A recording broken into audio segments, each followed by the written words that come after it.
The men are at work, which can only mean one thing. It means it's round 8 of the Simrigs Sprint Series, and we are here in New South Wales, in Australia. It's Bathurst.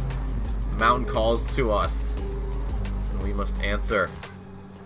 Good evening, everybody. My name is Nick Amon, and I want to welcome you to tonight's broadcast from one of my all-time favorite circuits here. Definitely the top 3.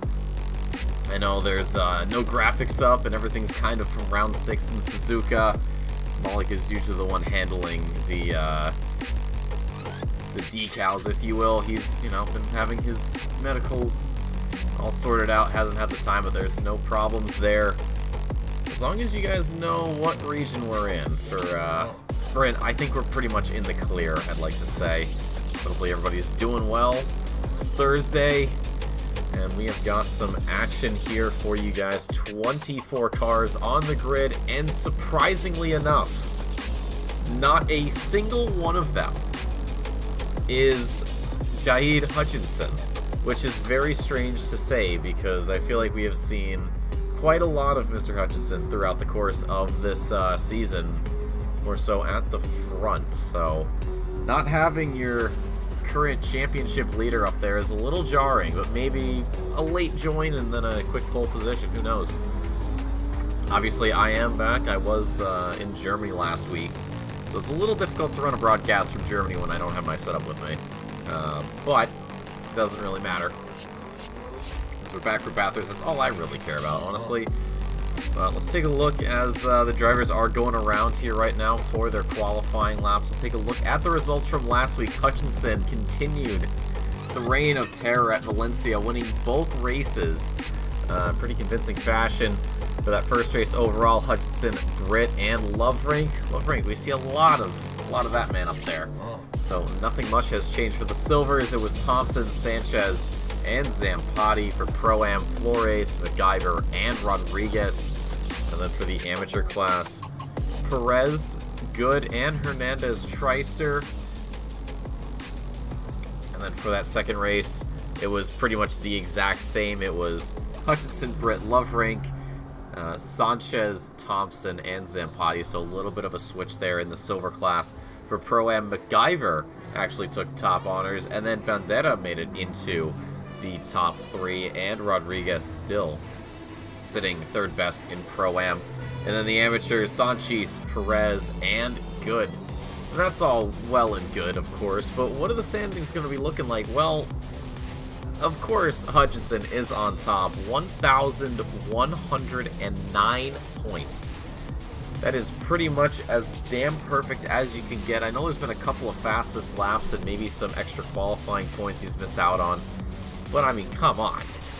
There is not a single other driver that is close.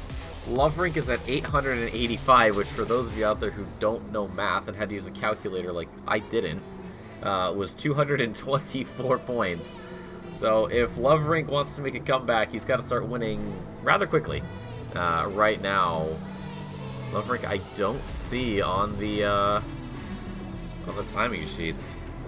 And then Clifford P3 with 718. Clifford's been doing an absolute work right now throughout this season.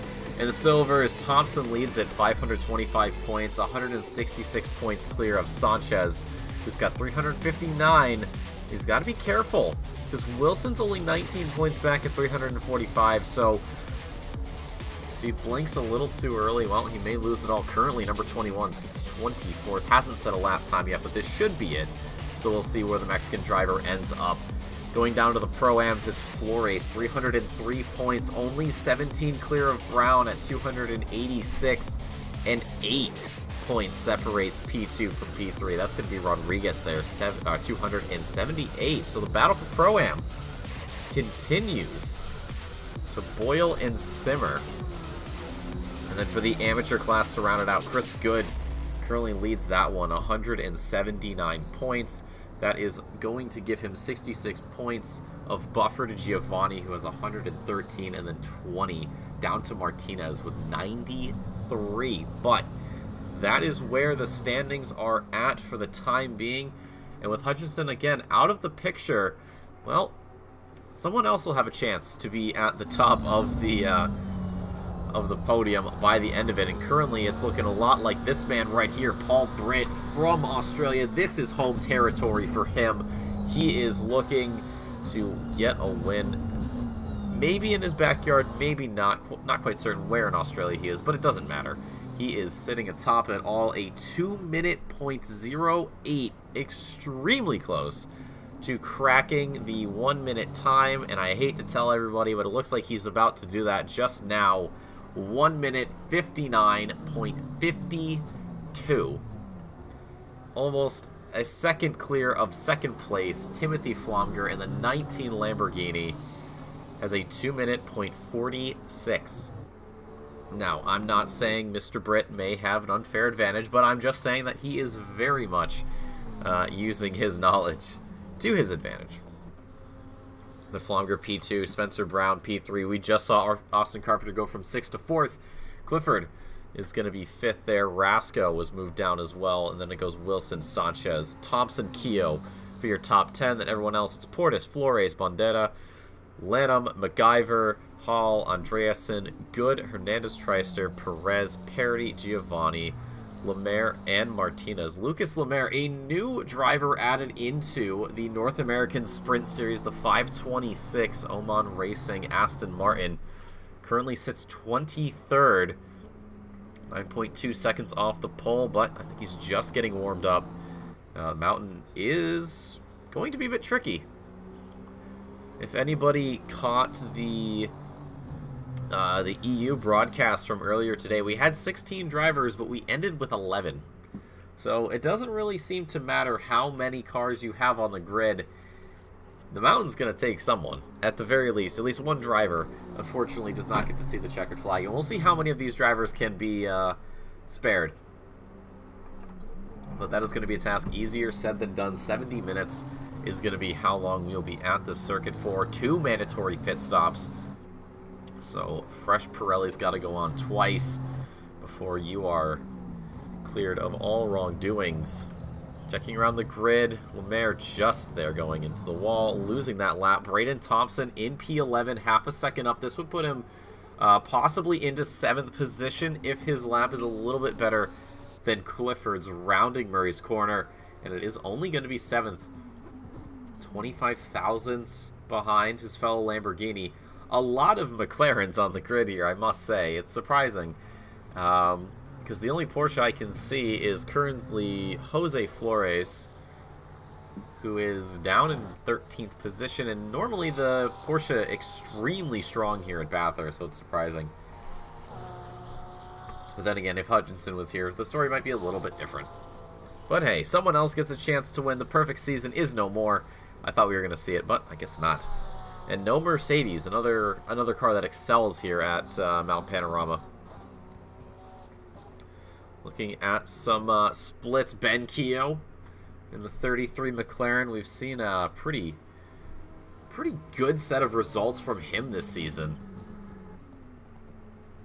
Maybe not some top threes, but at the very least, he is getting some solid points for himself. As he comes to the chase, he lost a couple tenths. So does this hurt his chances? He actually gains it right back. I think he went a little bit over, but is it going to be enough? It will be. He does qualify P4. Clifford's in the pits. Brown's out there. Sanchez goes 10th overall.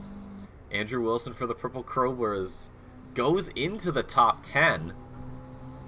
So he is making a statement for himself. And immediately just shoots off at Hell Corner. Very smart. Celebrate your positive lap by just going into the weeds. Why not? Jose Flores cannot improve. Stays and actually goes up to 12th. So around Bandera. Who is left on circuit? Hernandez Treister in the number 8 McLaren. Currently P19. He's about even with himself. Is he going to improve? Well, he does. But not by much. 203.37 for him. Let's see. Paul Britt trying to best his personal lap. Unfortunately, he's about half a second off. Although it just chucks it right into the chase. Absolutely no regard for the life of his car and does pull into the pit. And that just leaves, well, Timothy Flomger. P3 at the moment. Almost 9.5 tenths off of the pole position. I mean, that's a ridiculous margin. 8 tenths. I feel like if Hutchinson was here, Britt might have a chance. Britt may have a chance of getting pole position. But with, well, the championship leader out of the picture, well, it's not really going to matter. But we get into the grid lineup, ladies and gentlemen. We're going to get ready here. 70 minutes on the clock. Who has it in them to see it through to the end? That's the big question. This is a circuit that takes no prisoners, sometimes barely wide enough for what feels like 2 cars. We're going to be seeing a lot of double file up the mountain, but once we get to turn number 2, well, that's going to be it. You're going to have to, well, go single file. And I continue to hit the wrong buttons. But we're going to be doing our grid walk, as always. You guys know I love doing them. We'll look at all of these beautiful liveries. I think we had a couple changes from the last time out, at least when I was here for Suzuka. Maybe there was a change during Valencia, but, well, I could be wrong. Ladies and gentlemen, down the grid we go. It's Paul Britt, Australia's very own, in the 37 McLaren. He's looking to make a statement here. Pick up his first win. All of these drivers looking to pick up their first win of the season with Hutchinson out of the picture. Britt, though, strongest case out of anybody. Remember, 8 tenths up in qualifying by the end of it. Brian Rasco, P2 for himself. And then it was Timothy Flomger in P number 3. Ben Keogh gets it into P4. The McLaren's dominating the top 10, it looks like. Same with Lamborghini, because it's Jonathan Clifford who rounds out your top 5. Continuing his assault of the upper positions. Again, with Hutchinson out of the way, could maybe make something happen if he gets high enough on the grid. Spencer Brown from Canada makes it 6 on the grid for himself. And then Austin Carpenter and Braden Thompson have each other company on the 4th row of the grid. Andrew Wilson and Kenneth Portis. 2 names I never get tired of seeing, especially Portis with the Honda. He has stayed committed to that thing every single season he's raced. Despite the BOP changes, he does not care. He is going to drive that thing until it dies on him. Eduardo Sanchez from Mexico, P11 in what I have dubbed the Weep Machine, but hopefully he's got the power to make some places up on the grid. Alan MacGyver, or sorry, Jose Flores is going to be on that 6th row, and then it's Joel Bondera and Alan MacGyver, 13 and 14. There we go. Larry Lanham in the 502 BMW. I'm going to apologize in advance because his livery didn't load. Although Bondera's did. The bright pink looks very nice. Keshawn Hall, the best of the Aston Martins, with Christian Andreasen behind him. In the Ferrari, Chris Good. You can see him right there. 18th overall for him. 3-2-1. Wants to get the jump in the start. Hernandez Tricer. In position 19, Ariel Perez from Argentina is going to be 20th. Kevin Parady's changed up the livery again. I gotta say, I always love seeing what he breaks out every time these races happen. It's going to look good. Giovanni, 22nd. Lucas Lemaire, the newest driver, and Edson Martinez, in the Lexus. You'll love to see it. And before we get started, of course, ladies and gentlemen, a quick shout out to Simrigs for sponsoring another season of the Sprint Series out of, well, Melbourne, Australia. These guys have got everything you're looking for if you want to upgrade your rig, or maybe just get something special. Birthday maybe coming up, you know, holidays around the corner, whoever knows. But, well, if you're in Australia, New Zealand, you guys are going to be all set. If you're like myself and any of these drivers here on the grid today, and you live outside the borders, if you send them an email, they'd be more than happy to do some business with you. And if you're an OR Patreon member, you guys are going to be getting 5% off your in-store purchases, so do take advantage of that. This hobby is not cheap by any means. So again, thank you to Simrigs for sponsoring another season. We hope to see more of them again in the future. But ladies and gentlemen, we are back out on track here. And it is going to be looking pretty darn good. Single file. I'd say pretty close to race speed, but we'll be seeing a lot of race speed once that green flag goes. And I think that is where we are going to be really separating the good drivers from the great drivers. Predictions from everybody. Who are we feeling? I mean, I gotta give it to the pole man, but anything can happen. Just because you start first on the grid doesn't mean you're gonna end first, especially with how unforgiving this circuit is. You will not survive if you are just a little bit too, what's the word I'm looking for? A little bit too lax with your judgment calls. And if there's one thing that's gonna throw a wrench in the works, ladies and gentlemen, 10 minutes, it's gonna rain, as Bandera just goes right through the boards there. I mean, we don't really need them, right? But everybody's lined up, double file. And you look in the upper right, you can see the weather report. It's going to be a short shower, though. So that probably won't matter all too much. Probably won't be seeing any drivers going on to the wets. But sometimes people get a little bit antsy, especially here. Grip is everything. But it should probably rain just a little bit, and then, well, that'll be that. You can see the clouds coming in. Almost blanketing the mountain in a hue of gray. Things don't look as cheery as they normally are, but that should dry out rather quickly. As we head through the chase slowly, drivers are going to be advised to close up the gaps. Those penalties are pretty rough. But we are getting ready. Paul Britt wants to put on a performance for the crowd. You can see the top 10, pretty much McLarens and Lamborghinis, and, well, Portis there in the Honda. But we get around Murray's corner. Ladies and gentlemen, the green lights are somewhere in the fog. Where are they going to be as we get closer and closer to the start of this race? And there it is. We're off into turn number 1. It's going to be a great launch there from Keo, but has to back out as we head through Hell Corner. Side by side, almost 3 wide in the background. I think for a moment, Eduardo Sanchez trying to get a little bit of more exit speed over Flores. It's not going to happen. And now we head up to the mountain itself. This is where you have to make quick decisions. You do not get a chance to think about it, especially if you're like Sanchez and you're getting some approach speed, and you can see just how many drivers are going through turn number 2.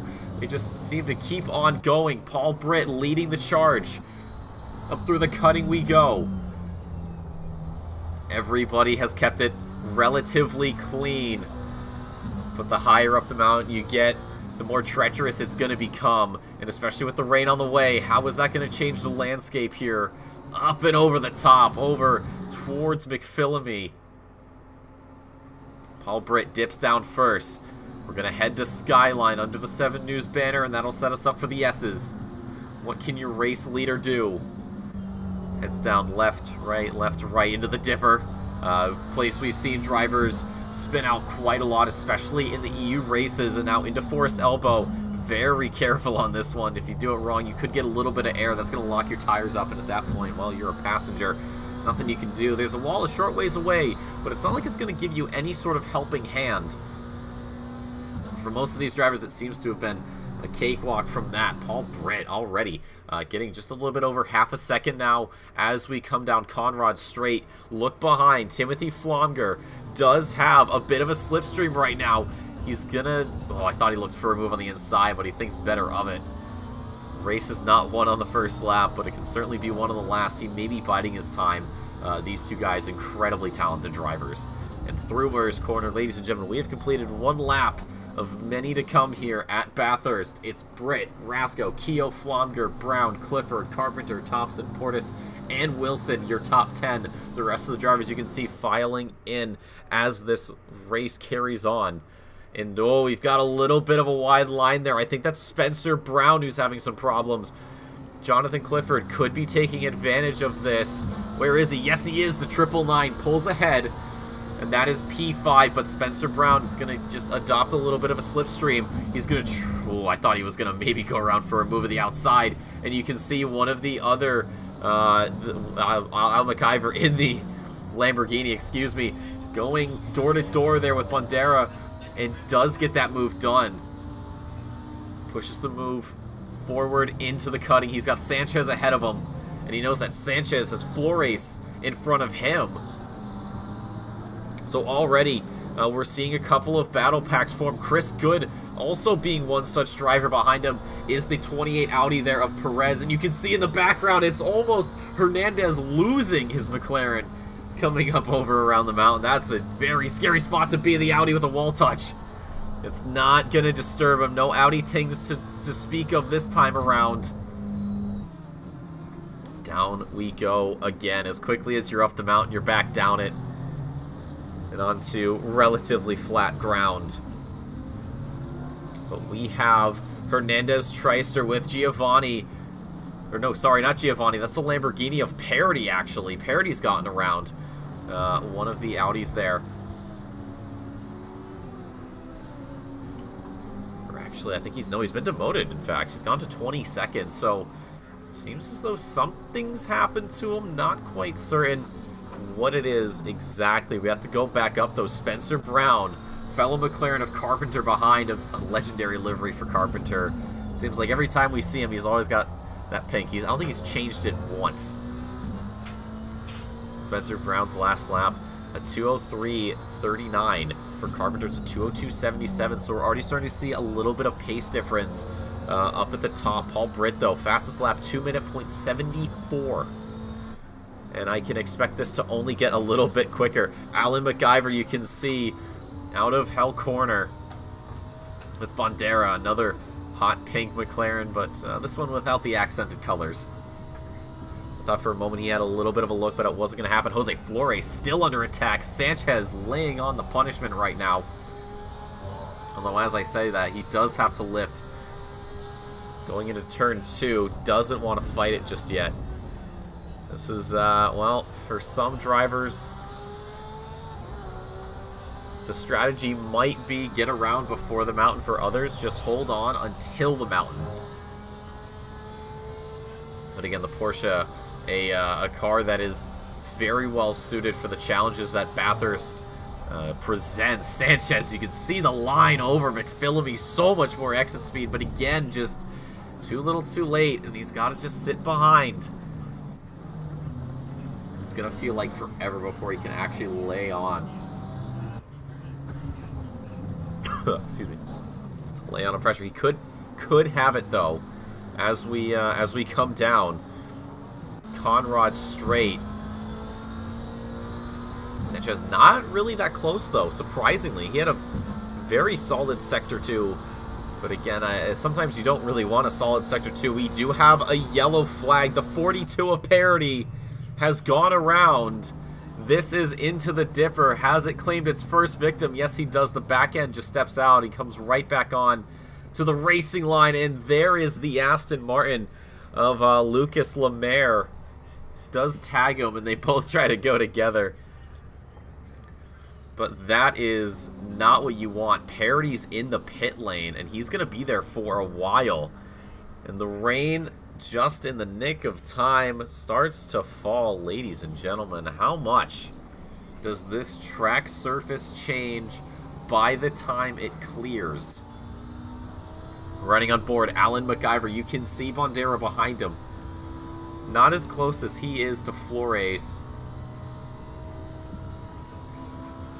But everything he's got if he wants to get around and gain another position. A little bit later on the brakes, almost going into the back of him a little bit. Perez now finds Sanchez as his best friend. This is for position 18.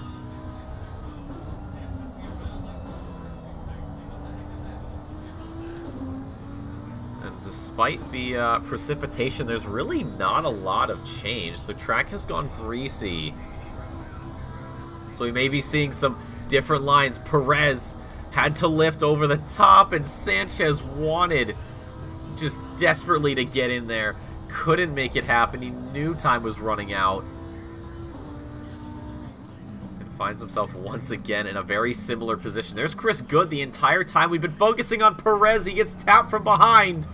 Does not save it. Sanchez unintentionally booting the competition out of the way, but it doesn't matter because the competition keeps going and gives him a little bit of a how do you do. dishes it back, and I'm sure there's going to be very choice words thrown around in the voice chat that those drivers are in. I'm sure Perez and Sanchez both feel as though each other are in the wrong. That is not how you want to start a race at Bathurst. We have seen it before in EU. We have seen Larry Lanham actually going down the inside on Bandera. Can he get the move done? The 69 goes wide. It's a nice little move. Larry Lanham up to P13. Keshawn Hall taking advantage of that as well. We'll say, okay, I'll take 14 from you there, Bandera. You're clearly not using it. And we have another yellow out there, the 28. The 28 of Perez on Conrad's probably just misses breakpoint. But anyways, as I was saying, we had a couple drivers do very poorly at the start, but brought it back towards the end. We'll check in here up top. Keogh and Flomger. Or sorry, Rasco and Keogh, my apologies. Have seemed to have swapped positions in the meantime. There's Flomger behind. And really quick to answer the question from Boflov. The program I'm using is called ACC Broadcast Controller. That allows me to do all things like switch around the drivers, switch the cameras, the HUD I can change, and even use the trackside camera. So it's a very nice, neat little piece of software. It makes my life a hell of a lot easier. We have Lemaire in the pit lane. I hope that's a tactical choice and not an unfortunate choice. Oh, someone's Lamborghini has certainly seen better days, and that is Jonathan Clifford. I'm not quite certain what happened, but what I can be certain of is that the performance is not really there. We'll take a look. The steering seems fine, although it is struggling to just turn. And Flores is going to be probably taking advantage of that. Clifford's got to go in. I don't think he can stay on the circuit much longer. There is Lemaire. Andreassen's gone in as well. So Clifford, this may not be what he wants to do. Hold on. The battle for position 11 starting to heat up quite a lot. We've got MacGyver, we've got Hall, we've got the BMW of Lanham, and I believe that's Bandera as well in the mix. We're right on board with him. You can see the trio up ahead. Poor Lanham can't find anywhere to go. He's weaving side to side, and in the meantime, that does pull Bandera in closer. But as we head into turn 2, round the outside, a little bit of a touch. Hall gets pushed into MacGyver, who gets pushed into Bandera, and there's a little bit of a traffic jam, I think. No, there isn't. It's only MacGyver that doesn't make it out of there. Larry Lanham, I don't know if he was the one that caused it fully, but these three, a little bit of bumps and bruises, have come out the other side. And for one such driver, it is pain without much pleasure. 17th for MacGyver, though.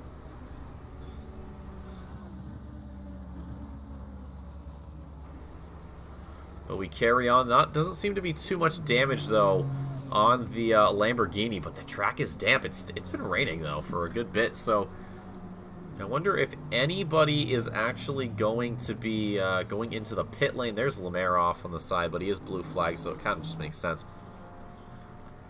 We'll rejoin Bandera, Lanham, and Hall. The battle for P11 continues, though.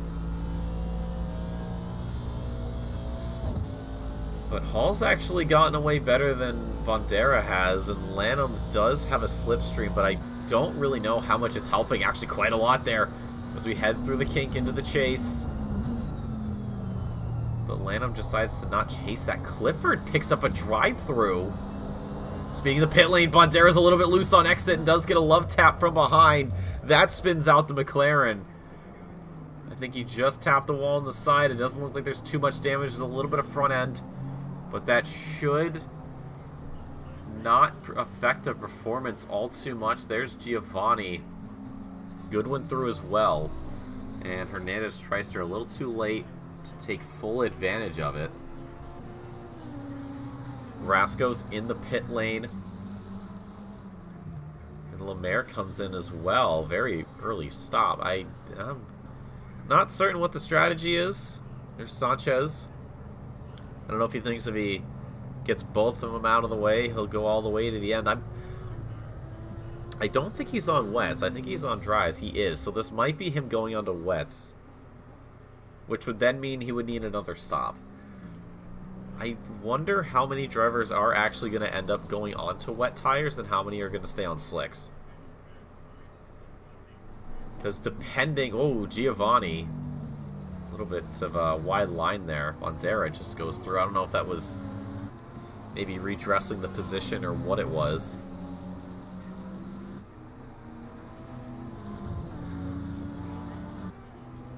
But we continue on the race. It is still very much the Paul Britt show as he sits just about 5 seconds ahead of Ben Keogh, who's in second place.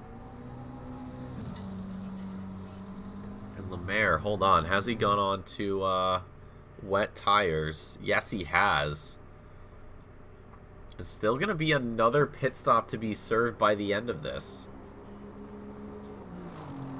So the grip will go up. But the problem is I don't think it'll stick around all too long. 24 cars clearing off Bathurst. If it ever stops raining, I feel like it's been raining longer than 10 minutes. Like I really feel like we've been having a little bit more precipitation. Larry Lanham in the meantime on the attack. Keshawn Hall trying to hold on to position number 10 right now. Is going to force the BMW around the outside. As we head over the timing line, it's going to be a drag race to turn number 1 to Hell Corner. But I think the Aston Martin might have a little bit more, really squeezing the 502 to the far right side. A little bit of an over-under for Lanham. Hasn't paid dividends, but the slipstream could be going into his favor. And look at that, the rain stopped. So now we can begin to start drying the track a little bit. Oh, and Lanham later on the brakes. Does he find the move around the outside? No, he doesn't. Still side by side as we head through turn number 2 up to turns 3 and 4. And Lanham is just going to barge his way through. I don't think there was any contact there, but Larry Lanham takes over position 10. Hall put up a hell of a defense, but it just wasn't enough. And the 502 finds himself second best of the Pro-Ams at the moment. Spencer Brown, though, who does take home bragging rights currently. We'll check back. Giovanni with Hernandez Treister and Alan MacGyver. So we'll look at this from MacGyver's point of view. See if he can fashion something out of nothing. I think the setup is currently more favoring him compared to his competitors. Of course, 3 different manufacturers. Each car's going to handle Bathurst a little bit differently. But whatever he's done seems to have worked out pretty well.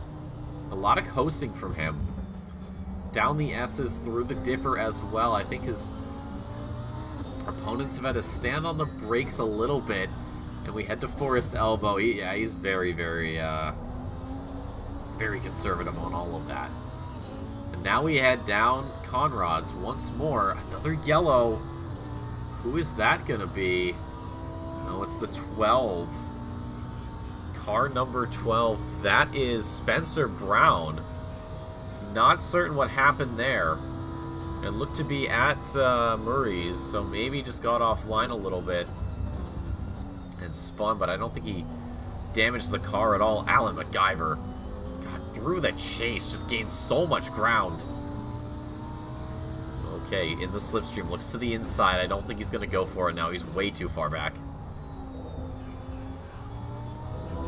And he's just going to lose so much time. His line was so awkward. So whatever chance he had currently is going to be on the back burner.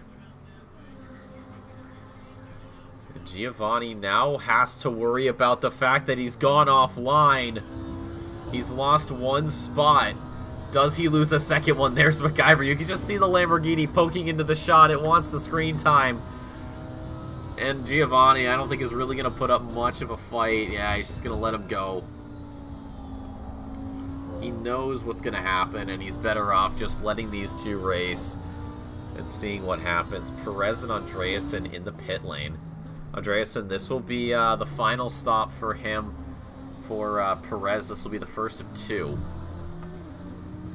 Gonna check back up a little bit. Kenneth Portis with Jose Flores behind. And behind Flores is going to be Andrew Wilson.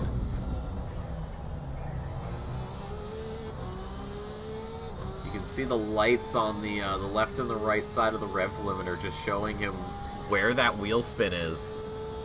And you can see it as he was heading to Forest Elbow. There was a little bit of right side. Everything he's got under there. Another yellow comes out, the 21. It's Eduardo Sanchez actually here. Maybe he just went off track, missed his brake point. Does happen. Maybe the dampness is causing issues.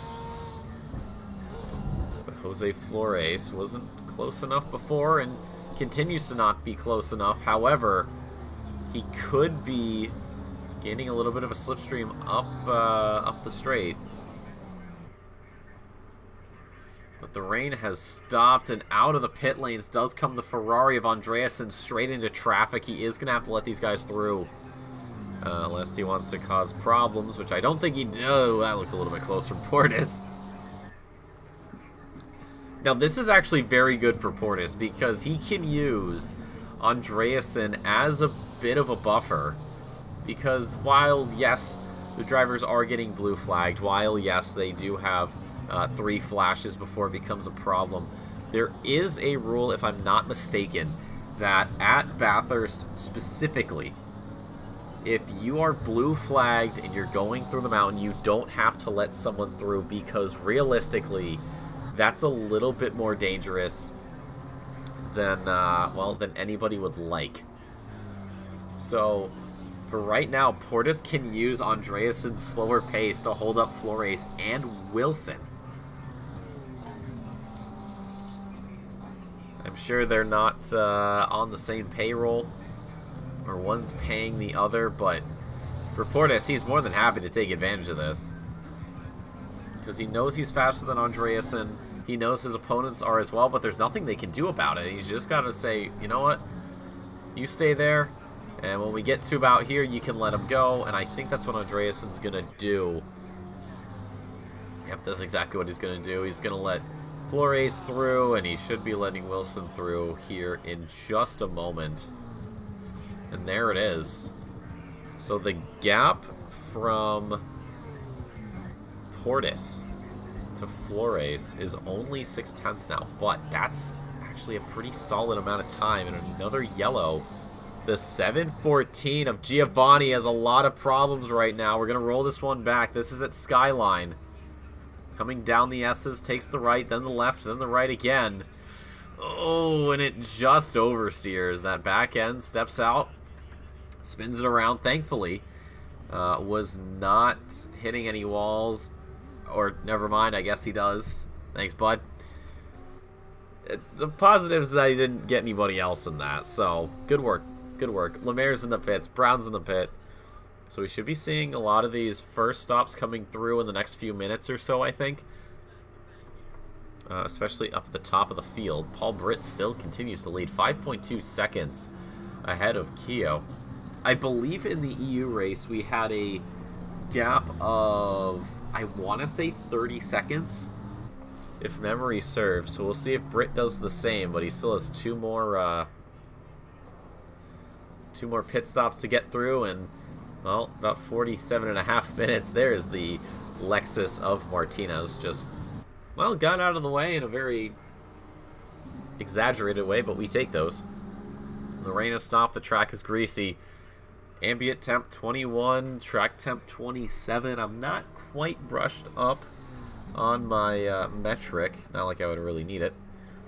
But if I had to take a guess, of course, and use just the power of the guests. I would say 21 is about 70 degrees ambient, and the track is a nice toasty 80, which I'd say is probably reasonable for like early morning in Australia.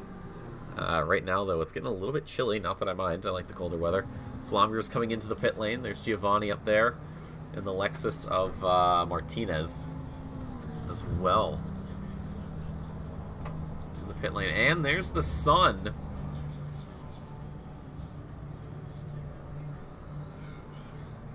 So this track should be drying even quicker. And Jose Flores as well, Andrew Wilson. So yeah, we are going to be seeing a lot of these pit stops coming through here very quickly. Behind there's Keshawn Hall.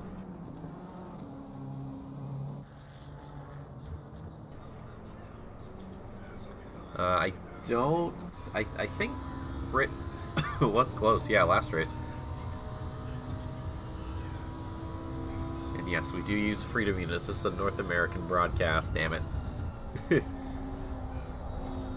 Listen, I was in Germany for 5 days. I am not going to be switching my life over to metric. Is it convenient? Yes. Do I want to use it? No. But yeah, we are going to be seeing a lot of the first pit stops come through. We do have a couple drivers who have cleared it very early on. Rasco, Andreasen, Lemaire, and I want to say... Oh, no, not Parity. But... yeah, a lot of these guys getting out. We had some drivers go on to a new set early and then immediately switch to the wets. But the problem is that creates a lot of issues because, well, the track's dried. Or, well, getting dry. There's the Lexus of Martinez slipping into the rear, and Spondera comes in. Your top 7, though, have not pitted. Oh, and Hall picks up a stop-go 30. I believe that's going to be changed over to a 10-second penalty. So that'll get served at the next pit stop. Jonathan Clifford's in the pit lane as well. Giovanni's just getting out of it. And I believe Parity should be moving. Yeah, there he is, moving very quickly. Now, keep in mind, Parity did have a ton of damage at the start. He's moving very slowly right now. Does not want to come out in front of anybody's racing line. Being polite, as all Canadians are. At least we like to think. We have Banderas in the pits, Clifford's in the pits, Giovanni's out of there. Same with Parity. So there is a lull in the action here. 44 minutes to go.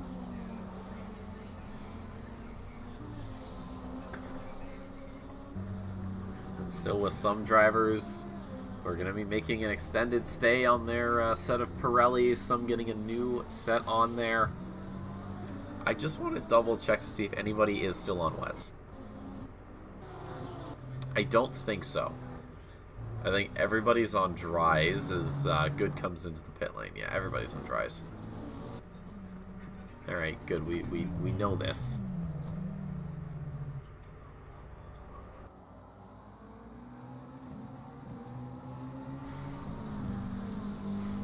But yeah, again, it's well, now the top 6 that haven't pitted. We join Hernandez, Treister, and MacGyver. Both of these guys yet to pit, but battling it out for what is currently P8, but probably, or sorry, yeah, P8, but probably won't be long for this world when they decide to come in and give their pit crews a little bit of something to work on. Now, Keshawn Hall, I wonder if he's serving that stop-go 30. I know we've had problems in the past. Ooh, Hernandez tries to very close there to the wall. Got a little bit loose, that McLaren not really agreeing with them. And oh my god, they're both sideways there for a moment. Deja vu. MacGyver mirroring his opponent, maybe a little too well. But the pace is absolutely there. Your front 2 runners come in, Britt and Keogh. But anyways, as I was saying, with the stop-go 30s, we have had problems in the past where it hasn't gone away, so hopefully that doesn't happen. Sanchez here, 15th, coming through. We'll be picking up a couple consolidation positions, even though it doesn't, well, really matter. It's probably through the pit lane. We rejoin, though, the battle between two very talented competitors.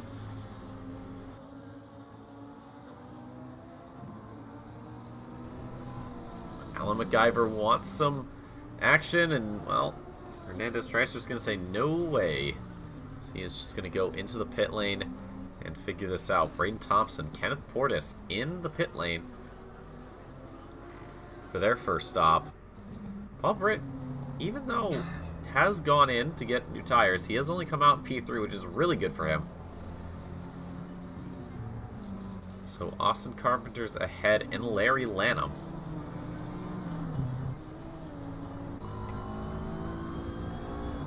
Mr. Lanham P2. Banderas picked up a stop-go 30. And it looks like Hall's SG30 also has cleared. So whatever problems we were having in the past with pit lane related penalties not going away, it seems to have fixed itself. Whether that was something in the background or something that Kunos did, kudos to whoever it might have been.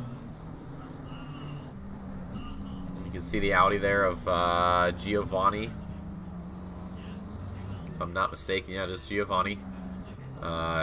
Yeah, just letting him right in for a double. That's a new place, but we'll take it.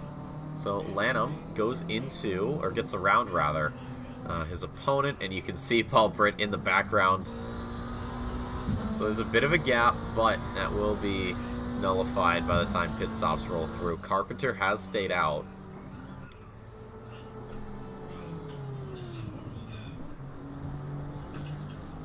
And for right now, yeah, there is just a very whimsical bit of silence that's gone over the mountain. Not really any battles, just a lot of hot lapping at the moment until these next round of pit stops come through, and we should be seeing some people getting a little bit more comfortable with how things are going. Alan MacGyver, Austin Carpenter, Larry Lanham, the only drivers who have not gone in for that first pit stop. Now that pit window opened 5 minutes after the race went green, and it will close 5 minutes before the checkered flag. So 34.5 minutes. And for those on first stint tires, this is quite a long stint. Alan MacGyver there into the pit lane. He's ready.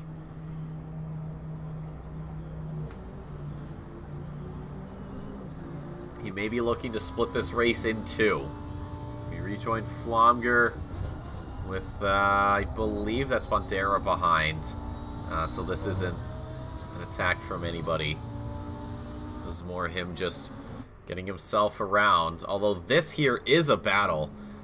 Christian Andreasen, Keshawn Hall, 16th is on the table. Right now, though, it is the Aston Martin that has both hands firmly on it. But can the 68 have any sort of response, really pushing it through the S's and down to the bottom of the mountain before we have that nice little break? Kind of recollect yourself.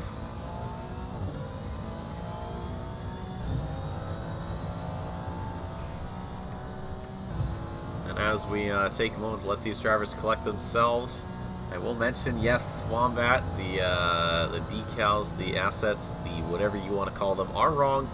Mullock deals with those. Obviously, I wasn't here last week, so I didn't get Valencia's, and Mullock was still having some things to deal with, so I did not get this week. Well, that's fine. As long as the YouTube title's correct, I could not care less. But hopefully, when we head to Monza, things will be switched up. That will be a 2-week ordeal. We do have a bit of a gap in between this race and next. So plenty of time. It feels a little bit odd to have a break in between between Mount Panorama and Monza. You feel like it should be the other way around. Like we should be at Monza this week and then give everybody 2 weeks to work on Bathurst. But I'm not the one that makes the schedules, I'm just the one that talks over the cars. But that will set us up for the 9th round, 9 of 10 this season. Oh, the real Bathurst race is next weekend. Oh, that's why. Okay. Smart. Smart move by the upper brass, if you will. And look at Martinez being a great competitor, just letting these guys through. No problem at all. I have to figure out when that Bathurst race actually goes live, because I do want to try and catch it. Even though it'll probably be at, like, the most ridiculously stupid hour of the evening. Early morning, probably, depending how you look at it. Oh, we had a quick yellow. Oh, we've got problems. The 714. Who is that? Or this, not the 7. The 714. The 417. Did I mess that up? I did. Oh. Oh, no, no, no, no, no, no, no, no, no. Oh, God. Oh, that's Larry Lanham. That's Giovanni. I didn't see who that was behind. Oh, for Lanham, that was horrible. Just the last place you want to go around. And Giovanni, that car has problems. You can barely keep it in a straight line. Oh, be careful. Whew. Alright, can he turn it left? Okay, he can turn the thing left. That's good. And the car turns right. It almost feels like on its own. So for Giovanni, yeah, best you go in the pit lane there, bud. It is not going to be fun if you try to keep this thing going with damage. Lemaire and Bunt. Oh, I think we've lost Lemaire. We have. The Mountain claims its first soul, and unfortunately it's Lucas Lemaire. 526 Aston Martin that steps out early. Let's check in. Jose Flores, Andrew Wilson. This is 8th. Or sorry, 7th.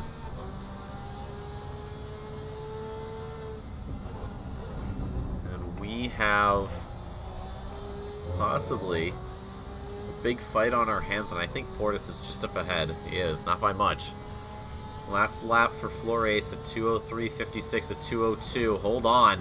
Wait a second. Oh no, this is side by side as we look out the back of Portis's car, and Wilson just goes right on through. I wonder if maybe this is a call by them. Maybe Wilson has recognized far greater pace than his competitor, and instead of sitting there and fighting, he's just going to let him through. There's, well, I would say what's left of Larry Lanham's 502 BMW. That thing has seen far better days. And it is beaten, broken, battered, and bruised. So he is going to be there for a good long while before he's able to get back out on circuit, should he choose to do so. Giovanni's in the pits still, of course. There's Bondera. He's been in the pits for a little while. I don't think that's a stop-go 30. That may be technical issues. We have had drivers have such things happen. Ben Keogh pushing in P2. There's Timothy Flomger behind in P3. Last lap for Keogh, a 2:01.91. For Flomger, it's a 2:01.42. Oh, sorry, he's a long ways back. That was another Lamborghini. But either way, we are just about, well, we're a good bit past the, or a little bit past the halfway point in this race.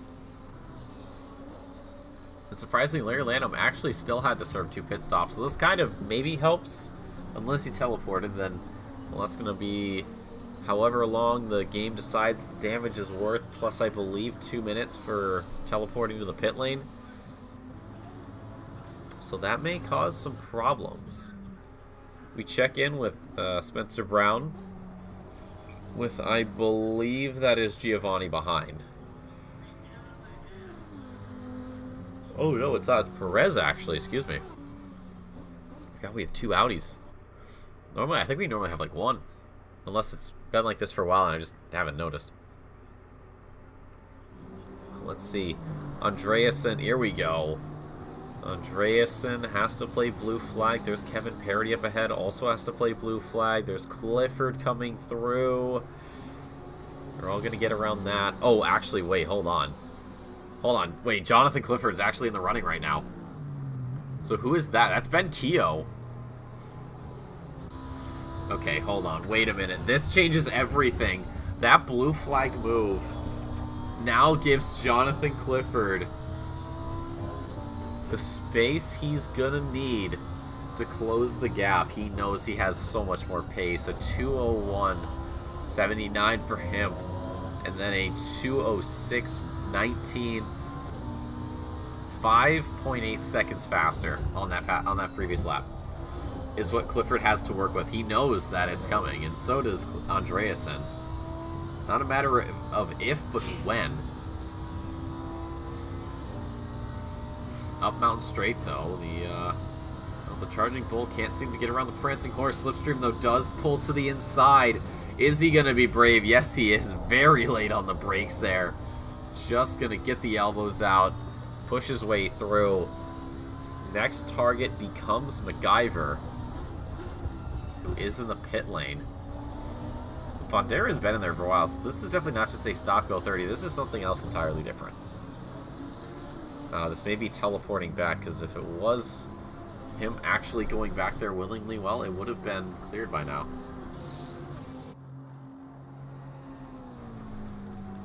But we continue on. Andreasen has to get out of the way.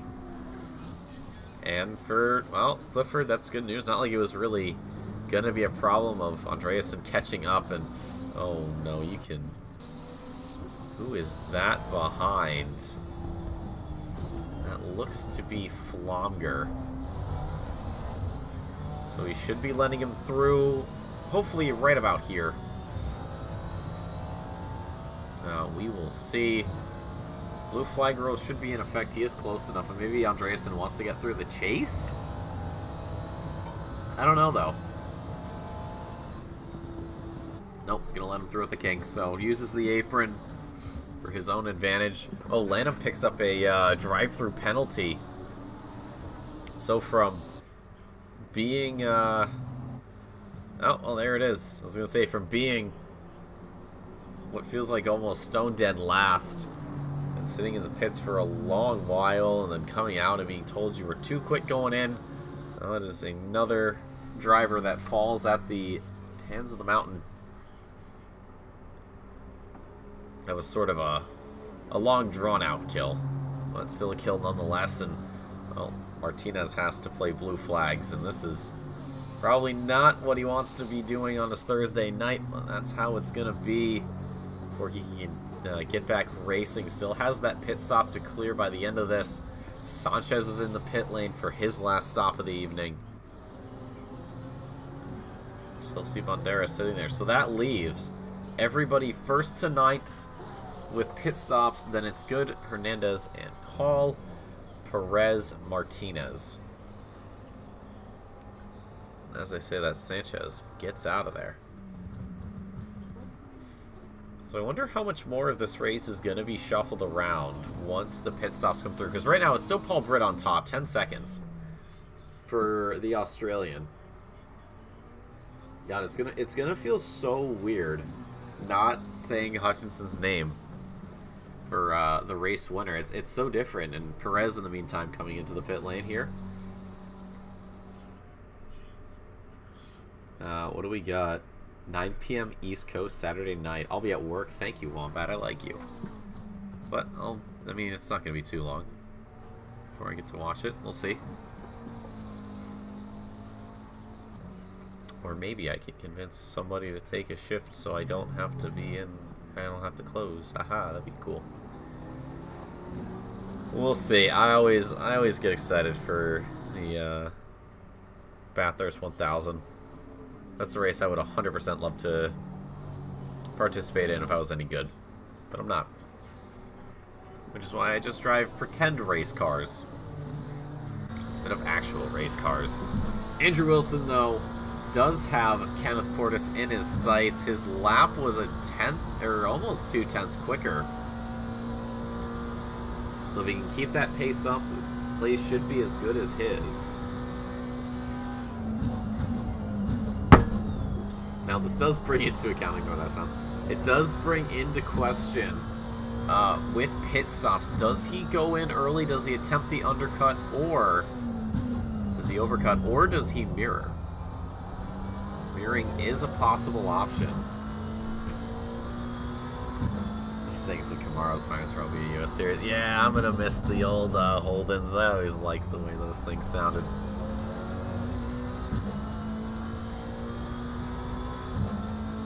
The last lap, let's see. Portis, yeah, 3/10. Even despite that, Wilson hasn't really gotten as close as he would like. And, well, just up ahead, there's Braden Thompson.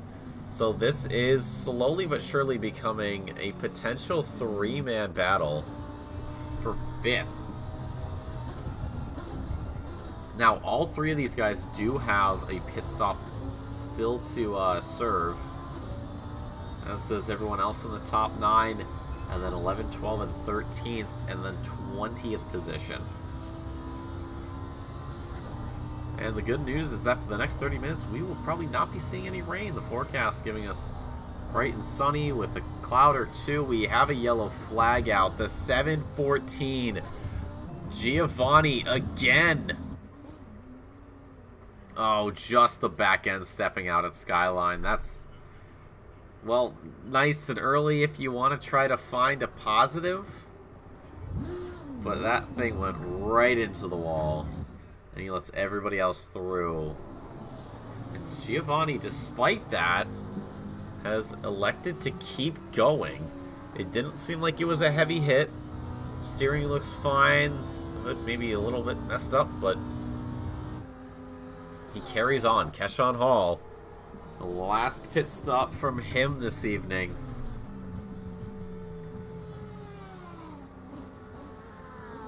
We'll see where that places him.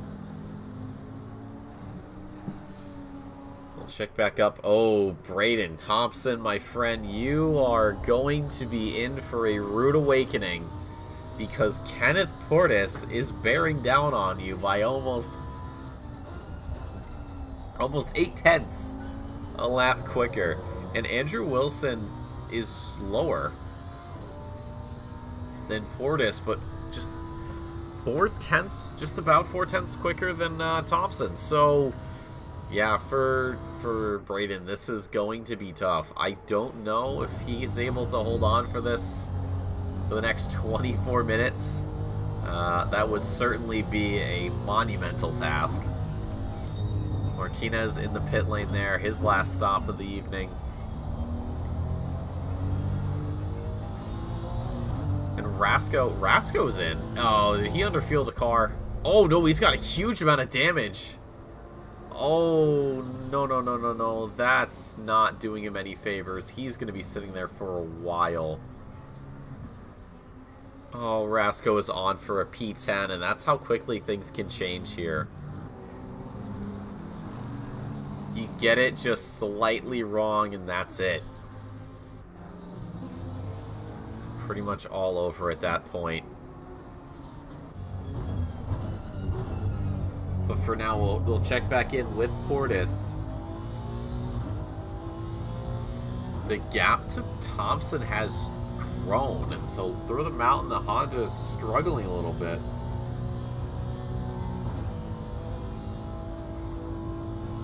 The Lamborghini very planned, and you can see Wilson just fading into the background. He's not really in the picture, to say the least. Hernandez Tricer comes into the pit lane, so that leaves the top 9, or sorry, top 10 rather, that will have to go in. And as I say that, Portis steps out. He's all set. Wilson stays on track. Ooh, that was close.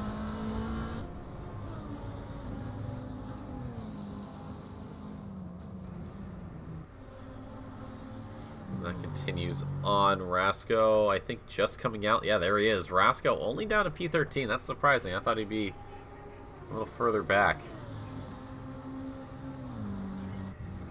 Oh, Flores has damage too. where are these drivers going off? I personally, I have no idea. That is very surprising. So that's going to leave him in the pits for a while. I mean, I guess you could argue that, you know, maybe it doesn't matter all too much because he's got a pit stop to serve anyways. But that's not really how you want to do it. So we'll see where he comes out. Probably won't be as bad as Rasco, but it might be close. Excuse me. There's Portis leaving the pit lane. He's all set. He's had enough. Spencer Brown with, there's Keshawn Hall. That's not really a fight for position. Oh, Hall. Oh, did Hall lose it? Hall almost lost it. We've had a lot of close calls here. We've had drivers getting sideways. We've had drivers grazing the walls. We've had drivers going full on into the walls. But at the very least, we've had drivers getting very lucky. But you wonder, how long can you roll double sixes before the dice get a little bit too weighted and you can get some snake eyes on your plate? Flomger in the pit lane. There's Flores. Despite a good chunk of damage, actually got away rather quickly. I thought he was going to be in there for longer. Where does he come out? It's going to be P12, I think. Where is Rasco in all of this? Oh, Rasco cannot take advantage of that. And Thompson goes in. Wilson goes in. So they all are going to be mirroring each other.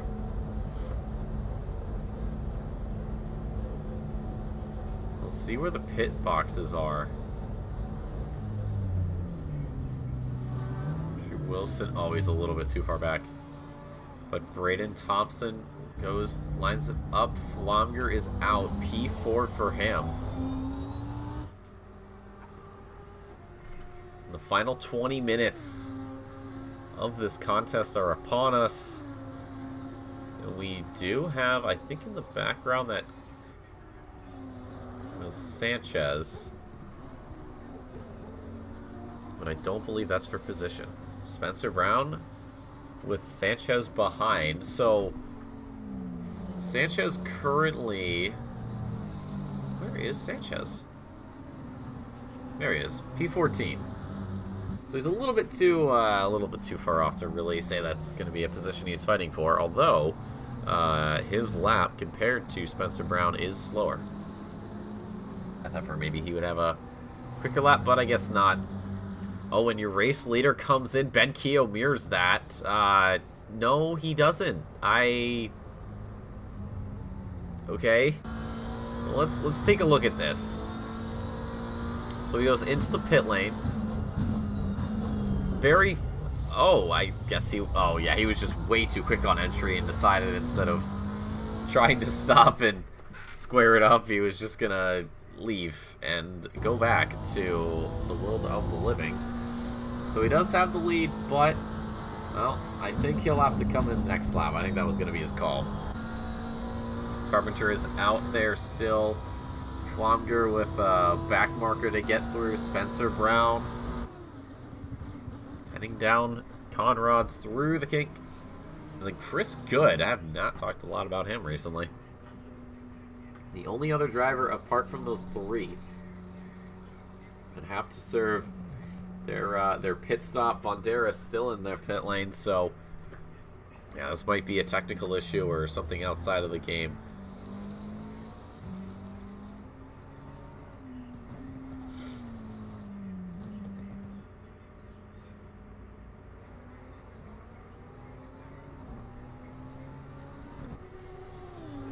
But we'll see. Where is Ben Keogh? Is just coming down the mountain, I think. Yeah, there he is. So I would not be too surprised if he goes in on this lap. Same with Carpenter. Brown and Good as well. That would clear everybody. Again, minus Bandera down there 29 or 22nd, but he has been sitting there for a good long while. 10 laps down off the leaders. So we'll see. And just like that, Chris Good into the pit lane. Keogh. Alright, let's see if his... There we go. There we go. Slows it down much more pleasantly than he did the last time. That's not to say that he hasn't even pitted before. He already has, so it's not like it's the first time of asking. Carpenter passes it up, excuse me. And Paul Britt will be gaining this position. There's Kevin Parody just to keep him company. Two sides of the globe when you really think about it. Kevin Parody from Canada, Paul Britt from Australia. And by God, does he wear that flag with pride. He definitely wants you to know in the Silk Cat McLaren. You know, I like the colors. I think the purpley pink looks really good. Nice glossy finish too.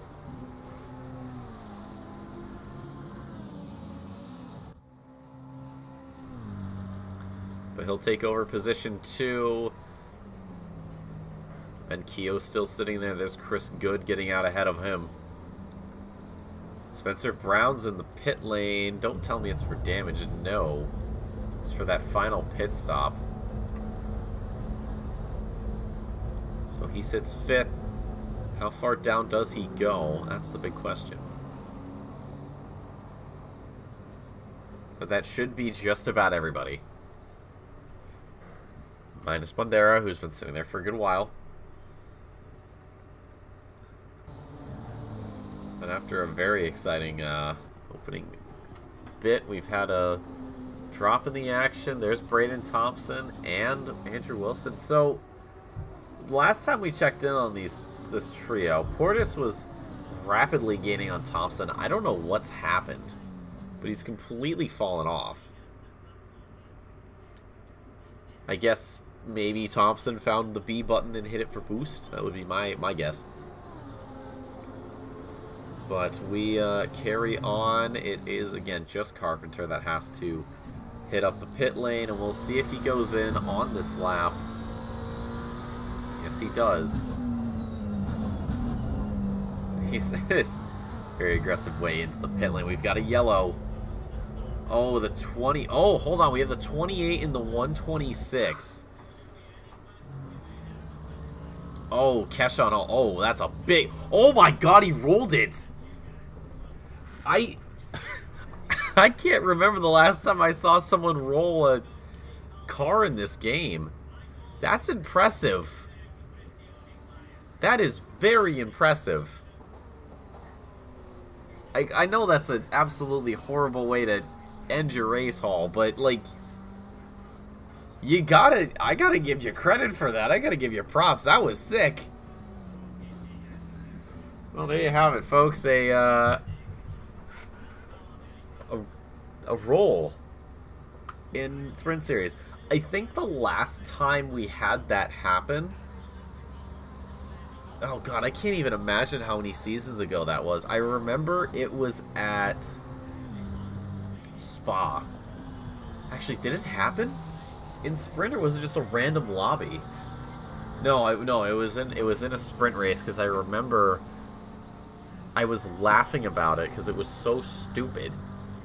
And there was, I think there was a Porsche just literally in the air at Radeon, which I know is a big surprise. But we're gonna have to. I need to see that again. I'm gonna have to see that again after this race. We'll look at it together, because that's insane. I feel like you only ever see people flipping their cars in like pubs. You never see it in an organized fashion. That's impressive. But anyways, we get back here. We do have MacGyver. I'm gonna let these guys through. Now, Porter, this is the closest he's been in a while. The last time he was there, he quickly lost pace and had to sort of relegate himself back.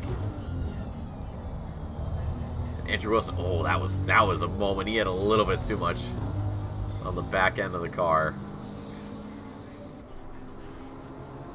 But Thompson, that Honda has been burned into his rearview mirror for what seems like quite a while. Hasn't been able to pull away, but I mean, I don't think he cares all that much.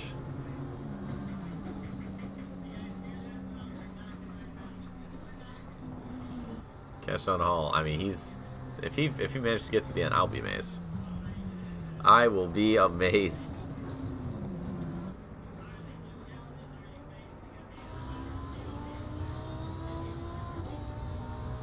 And just like that, despite the fact Portis just gets so close, he cannot take advantage. I don't know if there's something through the mountain that's just scaring him off, and by the time he gets to Sector 3, it's basically just over and done with. I don't know if, you know, maybe his setup is geared more towards the mountain or more towards the first and third sectors. I don't know, but what I do know is that Braden Thompson, everything he's got right now is enough to keep Portis at bay, but if he can do it for another 11.5 minutes, he will certainly be getting his money's worth.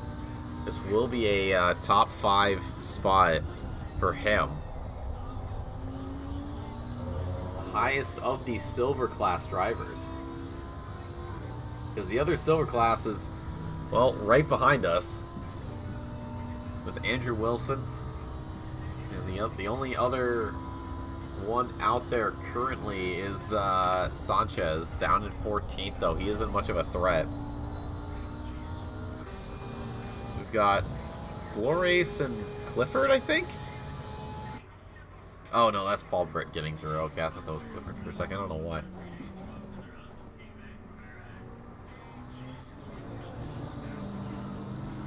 This is, I'm going to say, where we'll be for a good while. Unless something else happens around the grid. We also had Car 28 have a bit of a moment.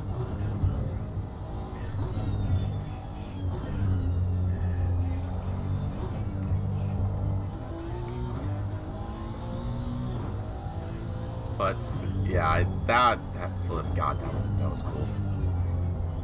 Now that was close-ish to the end, so we'll probably see it on the replay where it takes the laps. You can see Portis making some little adjustments to his setup.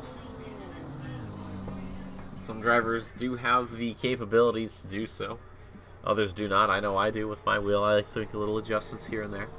Feels so cool, even though it doesn't really matter, because I'll like change the traction control on a straight and then change it before the end. But right now, Andrew Wilson has some speed.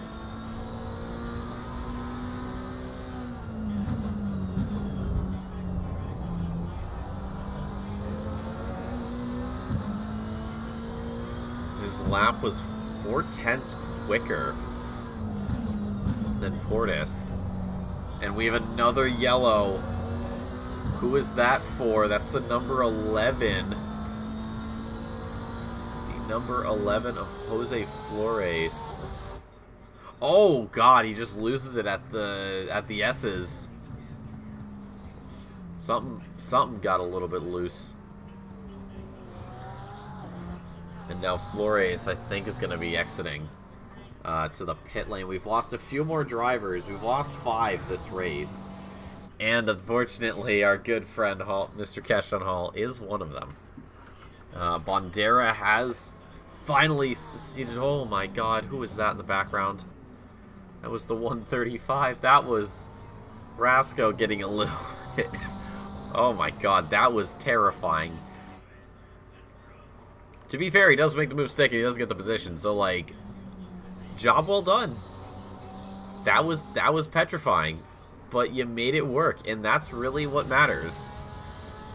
Now, Flores, I've got to see how this Porsche is going to do up Mountain Straight. Everything sounds fine. The gear shifts sound on time. The car accelerates as much as I would expect right now. But here comes Rasco. He's got the move done well before the corner even comes to front and center for these guys. So maybe the performance isn't as much as I thought it would be.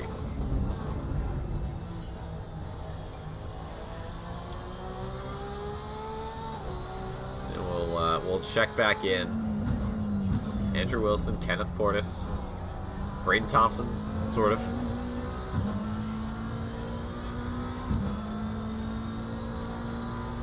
Just have another 7.5 minutes to go. Of course, that pit window's open for another 2 minutes, but, well, there's green across the board. It doesn't really matter.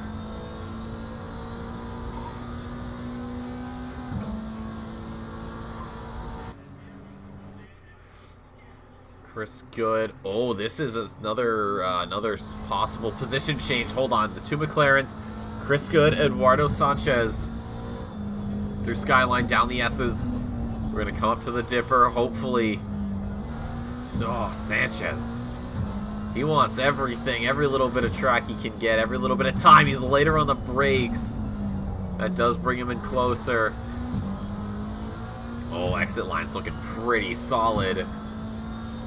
And now he'll be sitting there in the slipstream on Conrad Straight. This is, depending on how you look at it, this is either a very long straight or a very short straight. And right now for Sanchez, it's looking like a pretty short straight through the Kings. Side by side, he gets on and they make contact. Sanchez takes out Chris Good.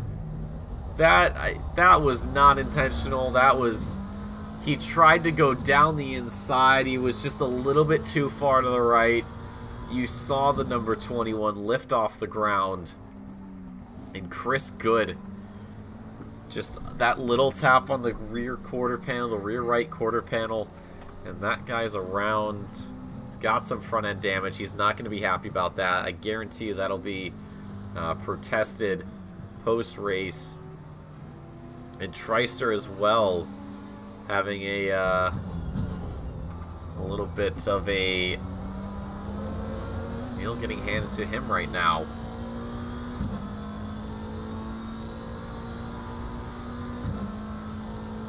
But the thing is, despite the fact he caught up to Giovanni, he lost a lot of time, actually, considerably through the first corner. It's only a couple tenths back, however, and he loses it. Turn number 2, full 360, a little bit of a love tap on the wall, and for Giovanni, well, he'll be more than happy to take that.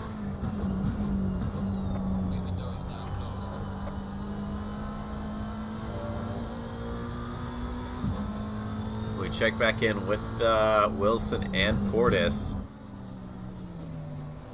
2/10 was the last lap, and well, there has really just not been anywhere for Wilson to get around. Every time he gets close, it's like right towards the start of the mountain.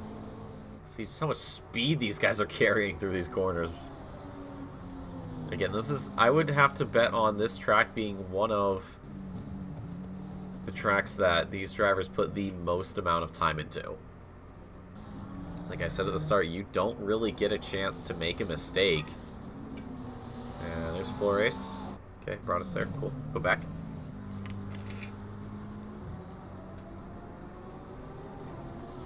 But yeah, it's Portis. I mean, he's getting lucky, so can't complain all too much.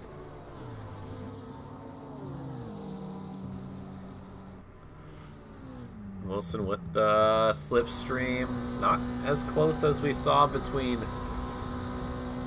Sanchez and Good. The chase once more, done beautifully from both. And you can see Thompson just chipping away a little bit, taking the lead he has and really growing it more and more with each passing lap. Wilson now extremely close, just about 2/10, a little bit less maybe.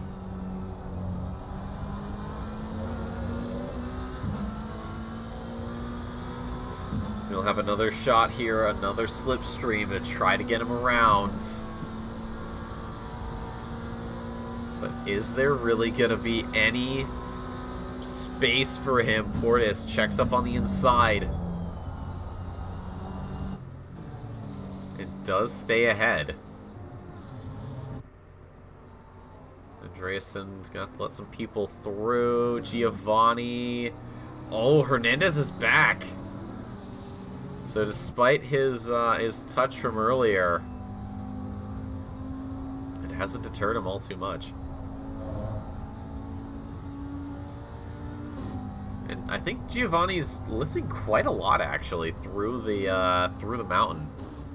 With 2.5 minutes to go, he just goes straight on. And, well, that's going to be that. That position is his. Or isn't his anymore, excuse me. Yellow flag, the 77. That's Martinez. We'll see if we can... Oh, he just misses his brake point. Stops it in the gravel just before the tires, so he does not have really much to worry about. We'll set it back up with Wilson. But the final lap, it has commenced. Paul Britt has done a phenomenal job here at Bathurst. He is... Oh no, I think we're going to have another lap after this. I think I may have been duped. So he's just got one more time around here before he can be the first person since last season to win a race. Hutchinson not here.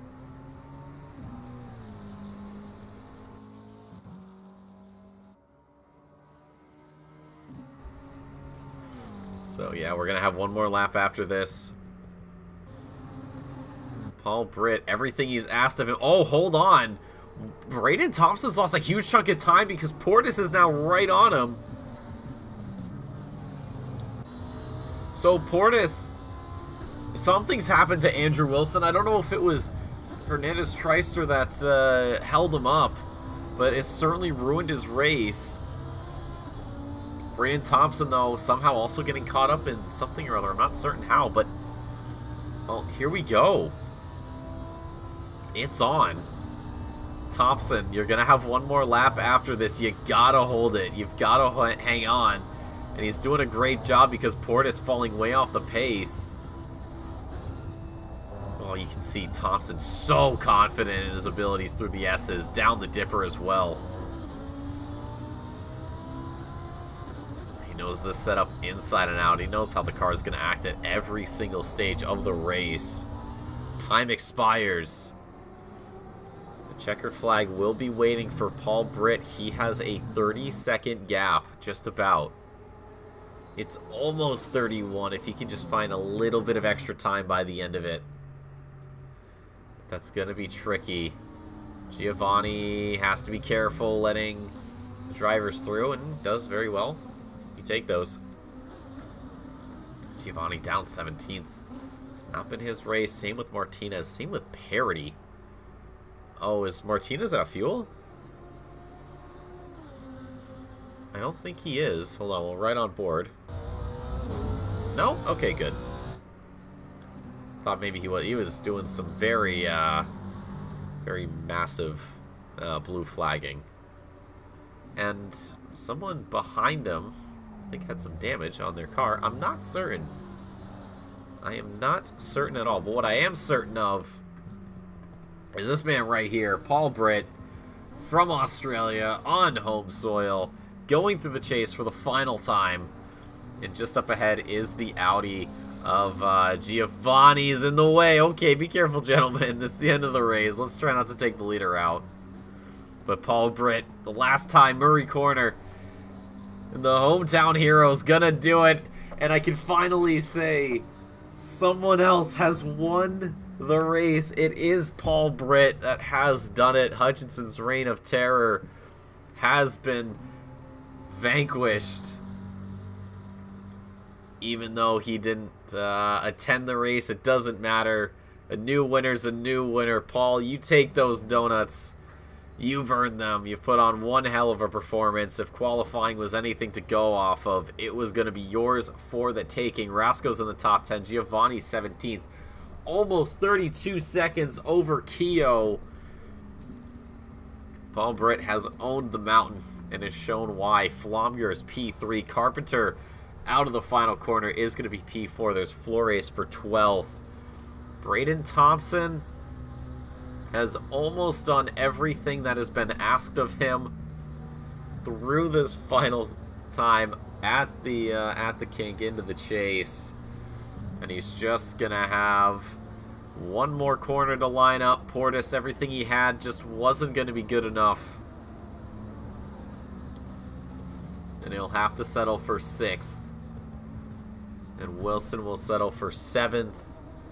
Clifford, a race that he probably isn't going to be all too pleased with, but good enough to be in the top 10 with an 8th place finish at the flag. Spencer Brown will be 9th. And Alan MacGyver, 14, so he'll actually cross the line before these guys. But that'll be the end of the race. We'll take a look at Keshawn Hall's wipeout again, because that was something. But Jonathan Clifford comes across, and Spencer Brown is going to round us out here at Bathurst. We'll take a look at the final standings, and then we'll take a look at the thing, because that was, well, that was something. But ladies and gentlemen, that is going to do it for us here at Bathurst. So really quick, we'll take a look at the final standings. It's Paul Britt, almost 32 full seconds ahead of Keogh in second place. It's Flamier, Carpenter, Thompson. Silver driver in the top 5, though. Very good for him. From the Pro-Ams, it's Brown, Andreasen, Flores, MacGyver, Parody, Hall, and Lanham. Lanham we lost. He had heavy damage and then picked up a drive-through. That is not what he wants. In the amateurs, it's good. Hernandez, Treister, Giovanni, and Martinez. And then in silver, Thompson, Wilson, Sanchez, Perez, and Lemaire. We lost Lemaire early on in the race. And Perez as well. Ladies and gentlemen, as we get things set up, though, for the quick replay analysis, quote-unquote, quick shout-out to Simrigs for sponsoring another season of the Sprint Series out of Melbourne, Australia, servicing all of that beautiful, beautiful continent, and, of course, New Zealand as well. They're going to be one of your top sim racing suppliers in the Southern Hemisphere. If you're like me and you live outside of that, well, if you send them an email, they'd be more than happy to do some business with you. And, well, if you're an OR Patreon member, you guys are going to be getting 5% off your in-store purchases, so do take advantage of that. But we'll just check back here really quick. This is the incident that took Hall out of the race. So we'll grab this from a driver's perspective. So coming up under the tree, under the banner, not certain. I think he just gets a little bit wide, hits the wall once, hits it again, and gets a full rotation over. Lands back on his wheels, and you can see from the rest of the timeline. Well, that was spent in the pits before he inevitably left at some point. That was a massive incident. But ladies and gentlemen, that's going to do it for us here tonight. On behalf of myself and everybody here at the OR, really thank you so much for stopping by. Hope you enjoyed your stay. We are not here next week. There's going to be a week off between now and Monza, and that'll be the penultimate round of the Sprint Series. But until then, ladies and gentlemen, as always, stay safe, stay beautiful, and we'll see you next time.